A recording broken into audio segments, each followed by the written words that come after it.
Hi friends, so it is day 3 of my vlogging, and today I'm going to pick up where I left off yesterday, which is when struggling with mental health. What was one of my coping mechanisms, and it probably was very unhealthy, but my boyfriend at the time, so I was 19, 20 odd, second year of university, with my boyfriend who was the same age as me. He didn't go to university though, and we had been having problems for about a year because I was shutting down so much and closing off myself, because I was just feeling generally rubbishy, and I didn't really want to go out anywhere, and then I was trying too hard to be everything that he wanted, or everything that I thought that he wanted from me, without getting his opinion. I didn't ask. I just thought everybody else, this is what my friends are doing in relationships, this is how you're supposed to behave in relationships, and I wanted to do that. I wanted us to stay together, I wanted us to stay happy, but we weren't, and I handled the situation very poorly because I started to think I wanted to be on my own, and being in a relationship wasn't good for me. So, like the insane person I am, I went to university that day, and they do a thing called an Erasmus scheme, which is when you can go to a partnered university in another country and study for a year. And doesn't matter what you're studying. I was studying English literature, and I wanted to go to the States, but the year before had been the last year and they'd cancelled going to the States. So went into university, spoke to my lecturer. He said, oh, funnily enough, you've got 1 week left to put your application in if you want to be part of the Erasmus exchange. So I did straight away, wrote my cover letter and everything, and I got accepted within about 2 days. But the only place they had, the only university, was in Denmark, in Aarhus, which is the second biggest town in Denmark. And me and my brain, which was addled with depression, thought that the biggest way to fix all of my problems was to leave, was to just go to Denmark, and then everything will be fine. I won't be here, I won't have to deal with anything that I deal with at home, boyfriends, anything, parents, friends. So I just went home. So at home I was like, oh, I'm going to Denmark, and then about 4 months later everything was booked, and it was terrible of me, and I would hate anyone to do it to me, and I feel awful about it, but I literally broke up with my boyfriend the day before I was getting on the plane to go to Denmark, which is not right. I know it wasn't, and I was just a big coward, and I didn't want to deal with the fallout of it, so I did it. Literally, my flight was 7 o'clock in the morning or something the next day, and I literally just was like, nope, bye, and ran away. I literally ran away to another continent. Well, no, not another continent, another country. Literally ran. When I got there, it was really good for like the first week or so. Like I was the first time living on my own. I was getting used to it. They had these really lovely mentors who were a couple of years older, who made sure we were all settled. I met some other people who were doing the Erasmus program, like some people from Germany, Slovenia, Czechoslovakia. There was a couple and one other girl from the UK, so we sort of got to meet each other. They had an international night in the student bar on a Tuesday for like all the international students, which was really nice. And I had some really nice flatmates. They have a lot more space in Denmark, so you have longer like dorms. So you each get your own bedroom and bathroom, and you share like a communal kitchen, living room, and dining room. But it was really nice, and everyone I lived with they were all a lot older than me, and they took me under their wing. And I had a really good year, actually. Mental health wise, I mean, I still had my up days and my low days, but there was always something to occupy me. So I just ignored it. I just went full on distraction mode. So I didn't speak to really my friends or anything. I mean, I Skyped to my parents every week and things, but I didn't, speak to many of my friends. I mean, I think I spoke to 2 of them a couple times, but not often. One of my friends came out to visit, which was really nice. But yeah, otherwise, I completely just forgot about my life. I spent an entire year basically getting drunk with people and occasionally attending lectures and occasionally writing some words. That was what I did. Because it was so easy. It was just so easy because that's what everyone else was doing. And it was like, yeah, we're going out tonight. And because we all lived together in the same dorm, we'd all be drinking together. And they'd be like, oh, yeah, let's go to the bar now at like 10 o'clock at night. Like, I would never do that at home. Probably because I lived at home with my parents. So it was a completely new culture to me. And mental health wise, it was good because it was a distraction. But it did mean that when I was left alone, it got dark. Like real dark. So I started drinking more when I was out to sort of knock me out, so I knew that when I got home I could, pass out. And that was really it, really. I had a good year. I really liked it. It was fun. And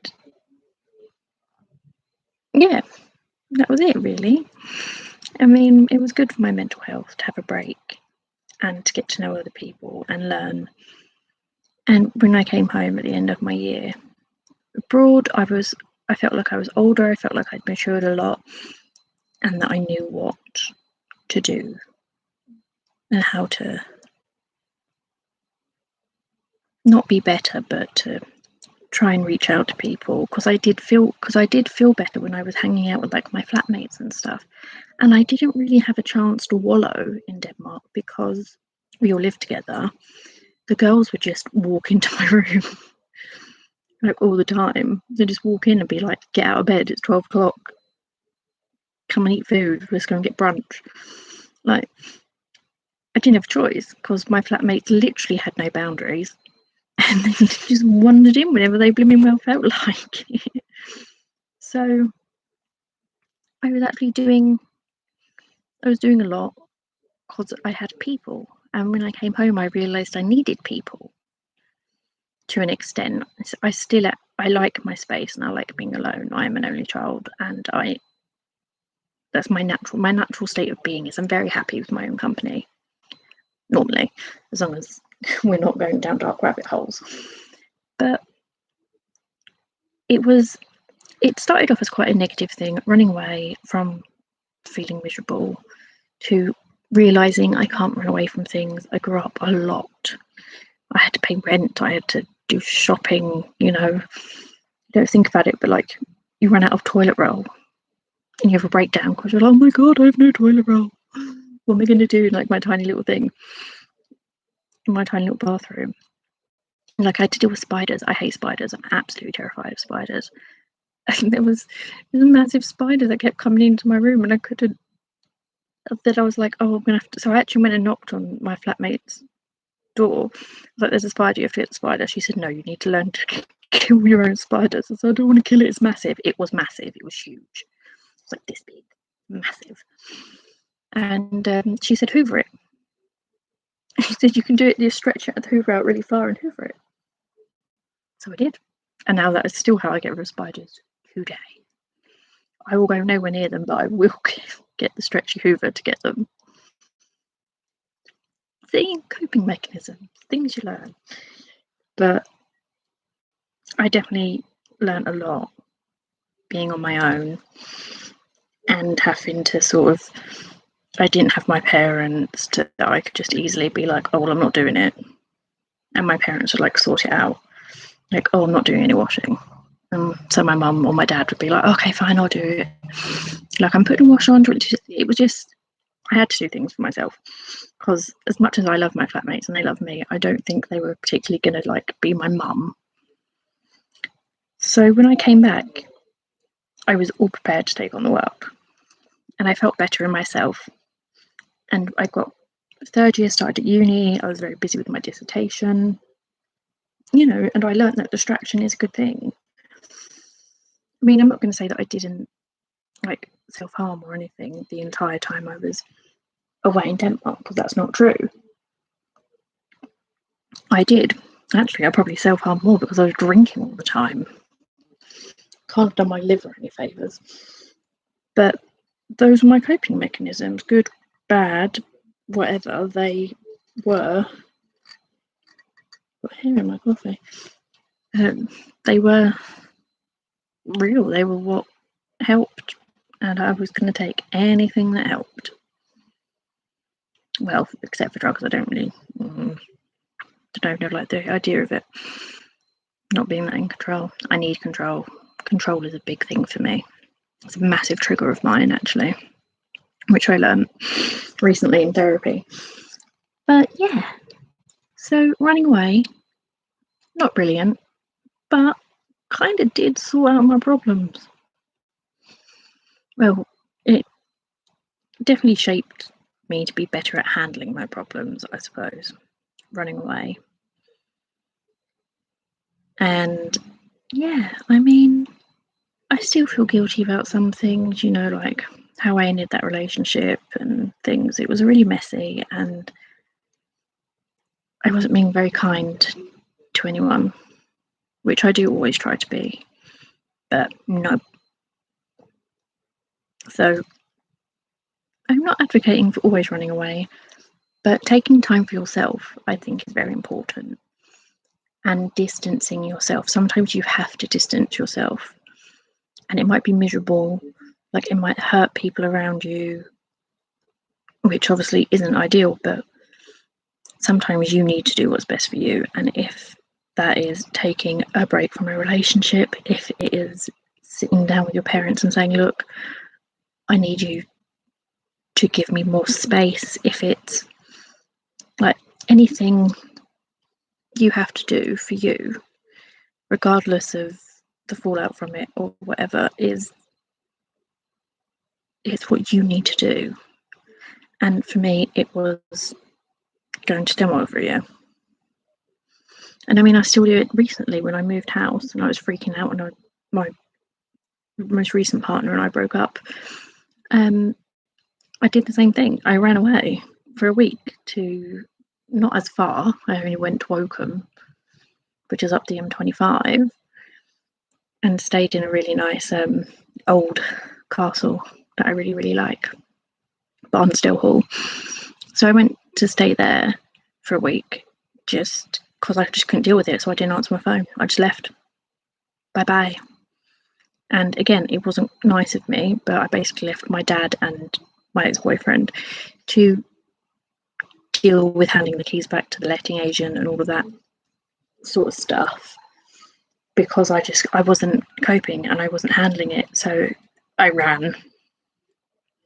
I mean, I did tell them. It's not like I just sort of like up and left in the middle of the night, but it was, I needed to do it. And then when I came back, I was more than able. I felt much more able to deal with all of the stuff like the move and the breakup and everything a lot easier, because I'd had that week of just walking around the countryside in the lakes and not doing anything. So yes, I never said this was a happy story or a negative story. It's just, it is what it is. So yeah, And that's pretty much all I was going to say today. Tomorrow, I'll talk about much more what I'm like now, about starting my business, about how that affected me, about being into a psychiatric hospital. I was admitted for 4 weeks into the Nightingale Psychiatric Hospital for intense therapy, basically. So I'm going to talk a bit about that. So, people have stigmas against things like, ooh, you went into a psych ward, like, oh, there's crazy people, they're going to try and murder you in your sleep. Everyone's screaming, like you see in films, that like all through the night, just screaming constantly. And it's nothing like that. It wasn't where I was anyway. So I'm going to talk a bit about what the hospital did and how it helped and help. So stay tuned for that. That's when you get all the juicy stuff and all the good psychobabble that they teach you. So hopefully I will see you tomorrow.